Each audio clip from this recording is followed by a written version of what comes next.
राधे राधे, हरे कृष्णा। कैसे हो आप सभी लोग? आशा करती हूँ आप सभी परम मंगल में होंगे, स्वस्थ होंगे, अच्छे होंगे। सबसे पहले आपको भगवान विष्णु के प्रिय महीने बैसाख मास की अनंत और अनंत शुभकामनाएं।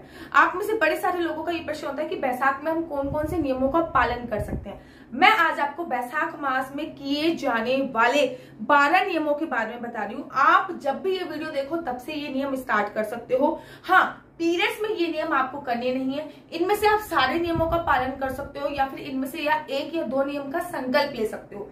माना कि बैसाख पूर्णिमा, चैत पूर्णिमा से बैसाख का महीना प्रारंभ हो जाता है, लेकिन अगर आपने चैत पूर्णिमा से ये नियम प्रारंभ नहीं करे हैं तो जब भी आप ये वीडियो देखो तब से ही प्रारंभ कर सकते हैं, क्योंकि भगवान ने स्वयं कहा है कि सभी मासों में मुझे बैसाख का मास बहुत ज्यादा प्रिय है और सभी तिथियों में मुझे अक्षय तृतीया बहुत ज्यादा प्रिय है। अक्षय तृतीया भी बैसाख के महीने में आती है। बैसाख के महीने की बहुत बड़ी महिमा कही गई है। तो बैसाख के महीने में किए जाने वाले 12 नियम मैं आप लोगों को बता रही हूँ। आप इनमें से कोई भी नियम या तो सारे नियम भी फॉलो कर सकते हो या कोई भी एक या दो नियम का संकल्प आप लोग ले सकते हो। और मुझे लगता है कि कोई ऐसा नहीं है कि बहुत टफ नियम है, बहुत ही आसान नियम है और बहुत इजी है।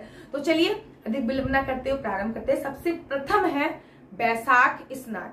जैसे कार्तिक स्नान की महिमा कही गई है, माघ स्नान की महिमा कही गई है, वैसे ही बैसाख स्नान की महिमा कही गई है। बैसाख में सुबह सुबह सूर्य उदय से पहले ब्रह्म मुहूर्त में आपको उठना होता है और स्नान करना होता है। पानी में आपको गंगा जल डालना होता है और स्नान करना होता है। तो बैसाख स्नान की बहुत बड़ी महिमा कही है। कार्तिक के महीने अनेकों त्योहार आते हैं और सर्दी का आगमन हो चुका होता है और कार्तिक के महीने में अनेकों त्योहार आते हैं, जैसे कि दिवाली हो गई है ना, जैसे कि गोवर्धन पूजा हो गया, भाई दूज पूजा हो गया, धनतेरस हो गई और आप लोगों का होली अष्टमी का व्रत भी कार्तिक के महीने में आता है, करवा चौथ भी कार्तिक के महीने में आता है। तो घर की सफाई भी होती है। तो कार्तिक के महीने में नियम जो होता है वो हो नहीं पाता, कोशिश करते हैं लेकिन हो नहीं पाता, कहीं ना कहीं छूट जाता है। ठीक इसी प्रकार से माघ मास का भी स्नान का बहुत महत्व होता है, लेकिन माघ मास में ठंड जो होती है वो अपने चरम पर होती है। दिसंबर का आखिरी महीना होता है या फिर जनवरी का प्रारंभ होता है, तो ठंड जो होती है वो अपने चरम पर होती है, तो तब भी ये नियम नहीं हो पाता। लेकिन जो बैसाख का महीना होता है, इस समय पे गर्मी होती है, इस समय पे सूर्य उदय से पहले उठना कोई बड़ी बात नहीं है। आराम से आप सूर्य उदय से पहले उठ सकते हैं। उठने के बाद आप लोग पानी में कुछ ना कुछ डालकर स्नान अवश्य कीजिए। तो ये बैसाख स्नान जो होता है उसका जो फल है वो कार्तिक स्नान और माघ स्नान से भी बड़ा माना गया है। दूसरा और बहुत आवश्यक दूसरा नियम है कार्तिक पूरे के पूरे बैसाख के महीने का व्रत रखना। कहते हैं कि जो लोग पूरे बैसाख के महीने का व्रत रखते हैं वो भगवान विष्णु के धाम में शीघ्र और अतिशीघ्र जाते हैं और भगवान विष्णु के बहुत प्राण प्रिय हो जाते हैं। ये जरूरी नहीं है कि अगर आप बैसाख स्नान कर रहे हो तो आप बैसाख का व्रत रखो, या फिर अगर आप बैसाख का व्रत रख रहे हो तो बैसाख स्नान करो। ये कंपलसरी नहीं है, दोनों अलग अलग चीजें हैं। दोनों कर रहे हो तो अच्छी बात है।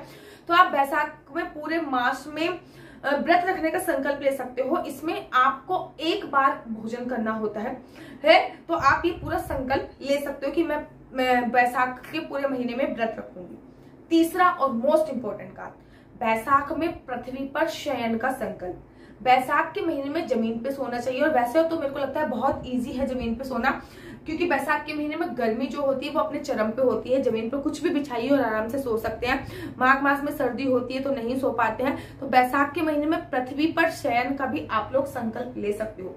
चौथा संकल्प है जो बहुत ज्यादा कंपलसरी है, जो भगवान विष्णु को बहुत ज्यादा अच्छा लगता है। बैसाख के महीने में एक तुलसी का पत्ता नित्य भगवान विष्णु के शीश पे धारण आपको कराना है। कहते हैं भगवान विष्णु को बैसाख के महीने में रोज एक नया पत्ता धारण कराने से आपके जन्मों जन्मांतर के पाप जो होते हैं वो क्षीण हो जाते हैं। और ये भी एक नियम होता है कि हर बैसाख में हर महीने के हर दिन में, बैसाख के महीने में हर दिन आप भगवान विष्णु को एक तुलसी दल अवश्य और अवश्य दीजिए। उसके बाद नेक्स्ट आता है जो बैसाख का नियम है, वो है सूर्य उदय के बाद कुछ भी भोजन इनटेक नहीं करना। बैसाख में जैसे ही सूर्य अस्त हुआ, सूर्य अस्त के बाद कोई भी भोजन नहीं करना। बैसाख में जैसे ही सूर्य अस्त हुआ उसके बाद आपको भोजन नहीं करना होता है। कहते हैं बैसाख में गर्मी जो होती है वो अपने चरम पर होती है। बैसाख में अगर हम सूर्यास्त के बाद कुछ भी भोजन इत्यादि करते हैं तो हमारे डाइजेशन सिस्टम है उसमें असर पड़ता है। तो मेक श्योर आप ये संकल्प तो ले लीजिए कि सूर्यास्त हो गया अब हम खाना नहीं खाएंगे। जैन लोग जो होते हैं वो सूर्यास्त के बाद बिल्कुल भी भोजन ग्रहण नहीं करते।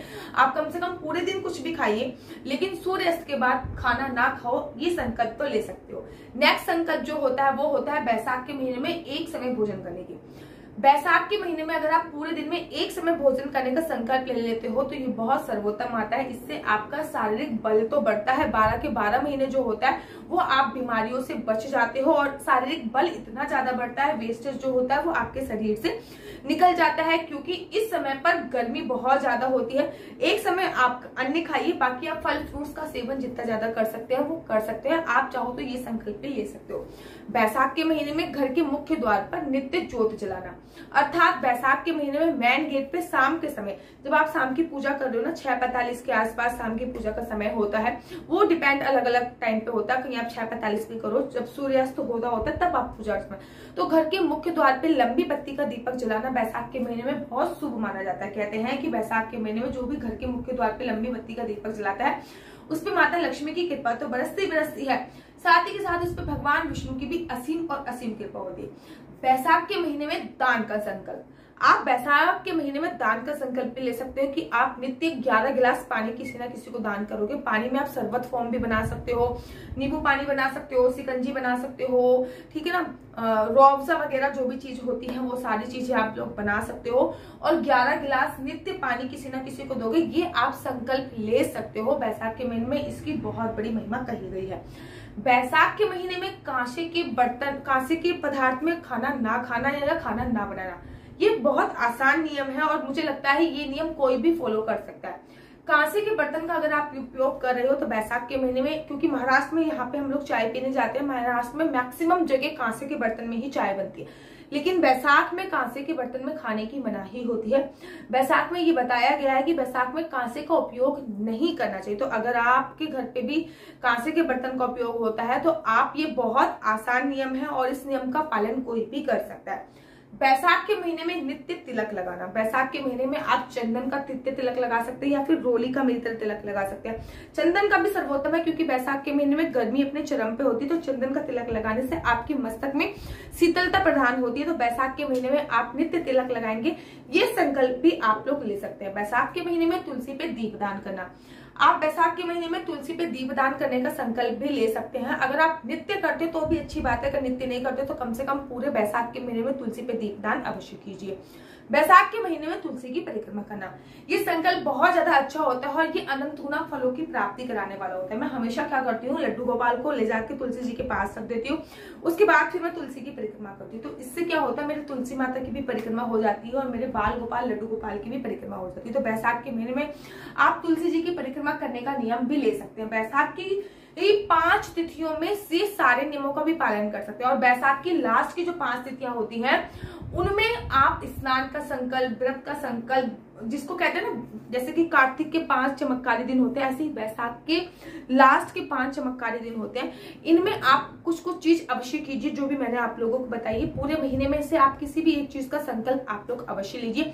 अगर आप पूरे साल, पूरे महीने बैसाख में स्नान नहीं कर सकते तो कुछ मुख्य तिथियां, जैसे कि पूर्णमासी हो गई है, जैसे कि अमावस्या हो गई है, जैसे कि आखा तीज होगी, जैसे कि गंगा नवमी आएगी, जैसे कि ऋषि सप्तमी आएगी, जैसे कि अक्षय तृतीया आएगी, इन पर आप लोग सुबह सुबह स्नान अवश्य कीजिए। इन पर आप लोग व्रत का संकल्प अवश्य कीजिए। इन पर आप लोग जो भी मैंने चीज बताई है वो चीज अवश्य कीजिए। और अगर आपको मेरी वीडियो अच्छी लगती है और अगर आपके कोई भी प्रश्न है तो मेरी इंस्टाग्राम आईडी है डॉक्टर आशु दीदी, आप मेरी इंस्टाग्राम आईडी पे जाइए, वहां पे मुझे मैसेज कीजिए। आपके कोई भी प्रश्न होंगे तो मैं शीघ्र आपका रिप्लाई देने की कोशिश करूंगी। अगर आपको मेरी वीडियो अच्छी लगती है तो आप अपना यूट्यूब चैनल हरि बोल को लाइक से सब्सक्राइब करना बिल्कुल भी मत भूलिए। तब तक के लिए मुझे दीजिए इजाजत। राधे राधे, हरे कृष्णा, हरि बोल।